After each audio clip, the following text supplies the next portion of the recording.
Welcome back to Dream Drop Distance. If this was a movie commentary of Hunchback of Notre Dame, this would be the point where I brought up songs such as Out There, Hellfire, and so on. The most disappointing thing about this world to me is that none of the music from the Hunchback of Notre Dame show up in any form. Like, before this game came out, somebody did a remix of Hellfire, like in Kingdom Hearts, like if you fought Frollo to that music, and nothing like that shows up in the game. No original songs from the movie, no remixes, nothing. It's really disappointing. I agree, yeah, and while the music Yoko Shimura composed for this world isn't bad at all, it's pretty good actually. It's thematically similar to stuff you'd find in Hunchback, albeit without the Latin chanting and whatnot. But I would have preferred if she adapted a few of the songs from the original film, maybe just in instrumental form.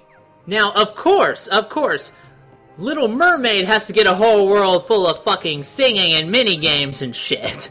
They have to get their music in, but this one, no thanks. It's funny you say that, because out of all the complaints I have about Atlantica and KH2, the one thing it did right was adapting The Little Mermaid the way it was supposed to be, because you see, Disney movies at heart are musicals, and when you remove that aspect, the source material loses a lot of its charm. Then again, that doesn't always work in, video game format. I mean, clearly it didn't work in Kingdom Hearts 2. There was, a Nightmare Before Christmas game that focused a lot on the whole musical aspect, and they did put songs during boss fights, which I do like, but as a whole it didn't really seem to work out very well. That's why I kind of like the ending to Beast's Castle in KH2, because even though the sound quality of that version of Tale as Old as Time isn't that great, it at least, felt right.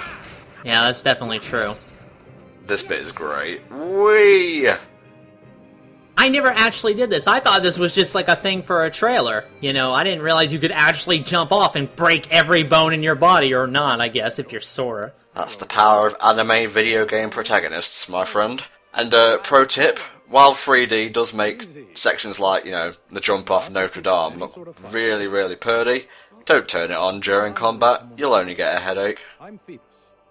Tell me, is she still safe in the cathedral? Now, the last time we saw Phoebus was, 10 minutes ago? And the story has already progressed significantly.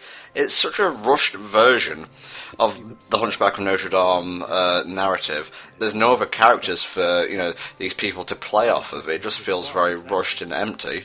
Well, obviously they can't do the whole, movie in the space of this world, and I get that. I'm not going to hold that much against this game when there are so many other things to hold against it. But the fact that, with that kind of thing, you have to jump through time of the events in the movie really fast, and it does get a bit jarring. I guess.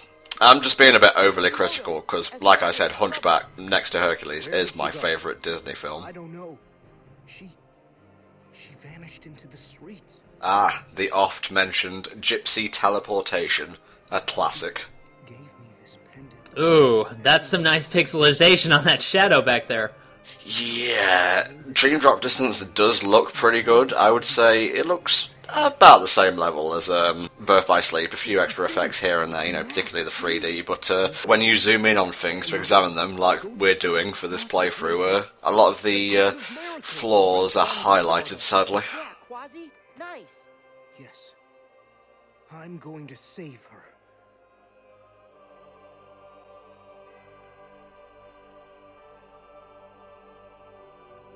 Let's go save an enemy of the state. Yes, let's.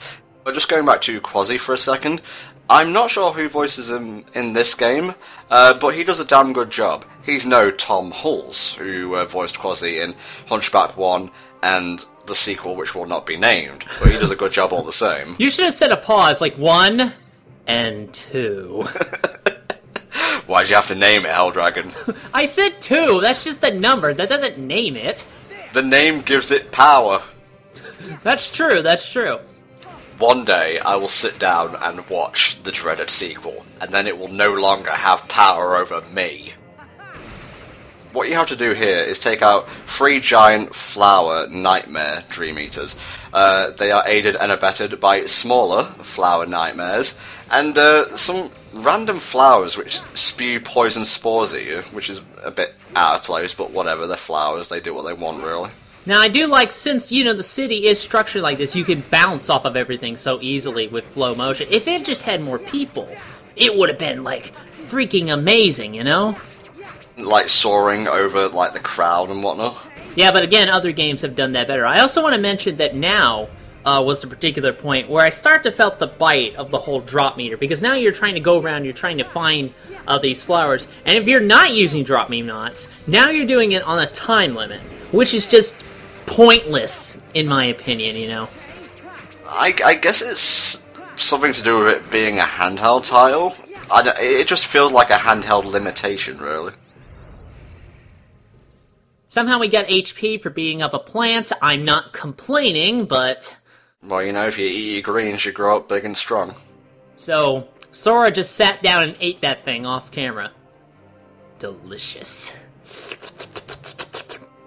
Never make that sound again. What, this one? You're an asshole. I could take out these things, but what you don't see here is a lot of grinding I did off screen, so balls to him. I do like how the city has laid down all of these convenient surfaces and poles to do flow motion off of. Well, you see, that's the gypsies for you. They are very helpful people. So all the gypsies know how to do flow motion, they set it up so they can do flow motion throughout the city? How do you think they get away from the guards so easily? That's true, that's true. Esmeralda's probably around there, she jumped off a wall, she posed in the air, she went over the side of a roof. Frodo's like, gypsy witch, but those moves are sick. Damn, those sick moves are fly. Forgive me, God, but they are sick. It's okay, I think they're pretty rad too. No, you always got to pay attention to these rhinos, because I don't think they did it last time, but I think we brought it up. They have a move where they'll drill into the ground, and they'll come up like underneath you and just chug at you like those cat tree beaters will. Yeah, they will turn into like spike balls and they'll bounce all over the place and you gotta wait till they're done. Well, you can block to knock them out of that form, but still. You know, with all this flow motion going on, I really wish there was some sort of trick system for points. That's a good idea, actually. I don't know why they didn't implement that. Hell, if you're gonna stick minigames in Kingdom Hearts, and I know you are, you might as well do something sick fly like that. You know, actually go with the mechanics you already have in place. I will say, though, the City of Bells is probably one of my favourite worlds to do all this flow motion nonsense in. I definitely agree. You know, all the closed off spaces and just makes it fun to bounce around and fly over shit. Wasn't there a rule where Highlanders couldn't fight on holy ground? Different subject entirely, Helldragon, you silly goose. Don't forget we are in a real-world location right now, which is kind of odd. Oh yeah, that is true. I thought Paris was a fictional place in time and space. Look, Paris has always seemed fictional to me. France in general is just a place you think exists in a fairy tale. Well, you're American. England is a foreign place to you. That's true. What's it like over there in that weird fantasy land? Do you all still wear knickerbockers? Don't ask. I don't know what they are either. Do you speak with the elves? This whole graveyard thing is pretty weird because there are two graveyards and they both look kind of similar, so I've managed to double back on myself once or twice. That's true. I went to the second graveyard. I'm like, wait a minute, wasn't I already just here? Situation is kind of similar here in the catacombs, but the lighting really throws me off here because obviously since it's 3D they need to make everything darker overall, so the 3D elements pop more. And again, I would find myself often running into just the wall, thinking it was like a tunnel going forward, but I guess that's my fault more than the game's, really. Now, every so often, spirits will notice things you can break or interact with. Of course, because the AI likes to fuck off all the way over there, they often point it out when you've already seen it. Yeah, or, run past it.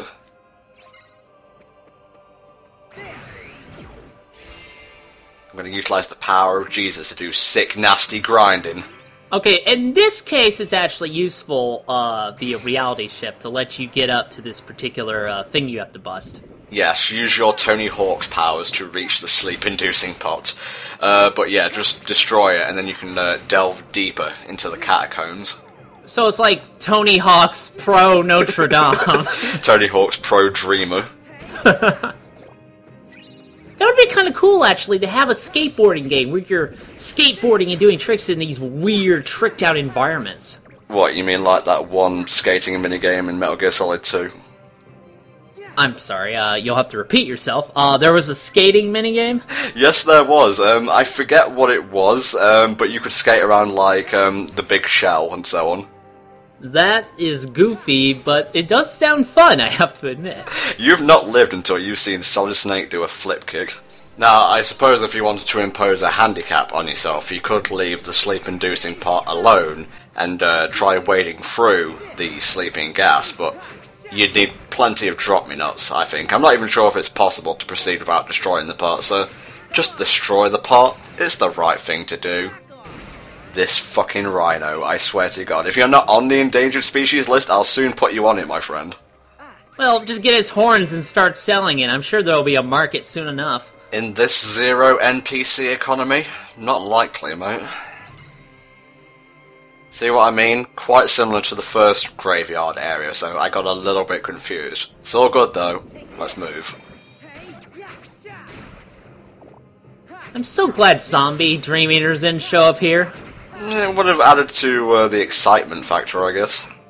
I guess, or it would have just been really goofy. One thing you've got to be careful of is when you're doing Faith Line, if you're skating along and you like clip or just simply ram into a physical object, on the way to the next Faith Line point, it will drop the reality shift entirely. So try and be careful about that sort of thing. If you hit the A button, I think it is, you can warp to an enemy and do a really devastating attack. So before you hit said object, try and do that. I shouldn't be bound by the laws of reality. This is a dream, after all. That is true. Well, apparently there's like a lot of complex thought in terms of dreaming and being lucid during the dream and bending the rules of the dream world. It's pretty hard to do, actually, but once you can do it, woo! It's crazy. You're gonna be a supervillain in your late years, aren't you? Now, I'm not going to ask how you drew that conclusion. You keep going on about lucid dreaming and how you can control the laws of reality. It's true, it's been done before, and it may slightly be used for evil. Just slightly. I hate those fucking pandas, go die, I hate you. Yeah, that's the second entry in your I Hate the Panda Nightmare blog. I mean, you've got all these chronicles they make you want to read in this game anyway. Mine would just be like, how much I hate them damn pandas. Yeah, Chronicle for KH1. Bats. Chronicle for KH2. Bats. Chronicles for days. No entry listed. Good.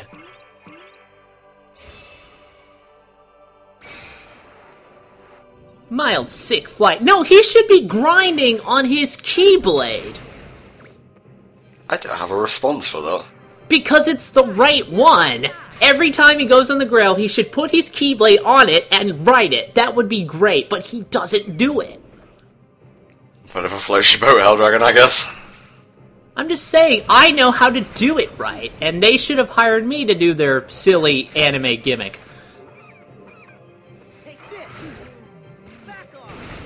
Oh, I love Spark Dive. It's so beautiful. It is very cathartic. You just explode into the ground and watch all these nightmares explode along with it. Yeah, and it's very useful. And I think, do you have the variant yet? The Drain Dive? I never actually used Drain Dive. I didn't find it very effective. Really? I found it was pretty useful for getting back a lot of health. What does it do, just before we run out of time? You do the shockwave attack like Spark Dive, but all the damage you do gets recovered as HP. Ah, nice, nice. Well, I guess that's where the drain part of Drain Dive would come into play. That's all the time we have for this part. See you next time in the Court of Miracles.